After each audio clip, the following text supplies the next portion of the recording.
दोस्तों, हर वो व्यक्ति जो हेयर ट्रांसप्लांट कराना चाहता है और हर वो व्यक्ति जो करा चुका है वो ये जानना चाहता है कि मेरे बाल ट्रांसप्लांट के बाद कब आएंगे। डे 0 से लेके डे 7 तक क्या होता है कि आपका जो ट्रांसप्लांटेड फॉलिकल है वो आपकी स्कैल्प की डर्मिस में अच्छी तरह से इम्पैक्ट हो जाता है और 7वें दिन तक स्कैब्स निकलने लगते हैं। वीक नंबर 2 से वीक नंबर 4 तक तब क्या होता है, देन द पेशेंट और you go into a face of shock loss. जो बाल आपके लगाए हैं वो झड़ते हैं। इसके लिए परेशान होने की जरूरत नहीं है क्योंकि रूट्स आपकी स्कैल्प की डर्मिस में सेव्ड है।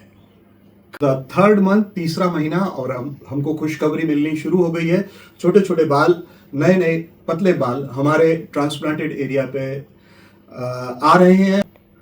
4 से 6 महीने की तरफ अब हम पहुंच रहे हैं और इस समय डेंसिटी बढ़ रही है, बाल थोड़े मोटे और काले हो रहे हैं और लुक्स भी इम्प्रूव कर रही हैं। 8 से 9 महीना बाल अब सख्त हो रहा है, मोटा हो रहा है, उसका फाइबर स्ट्रांग हो रहा है और उसका वॉल्यूम दिख रहा है। सब कुछ बेटर दिखाई दे रहा है, पहले से बहुत बेहतर। आपको कॉम्प्लीमेंट्स मिलने लगे हैं। 12 महीने हो चुके हैं, अच्छी ग्रोथ दिख रही है, मस्त हेयर लाइन दिख रही है। आप पीछे के बालों की ग्रोथ के लिए 18 महीने तक भी लग सकते हैं। So the closing line, hair transplant is a journey, patience is the की।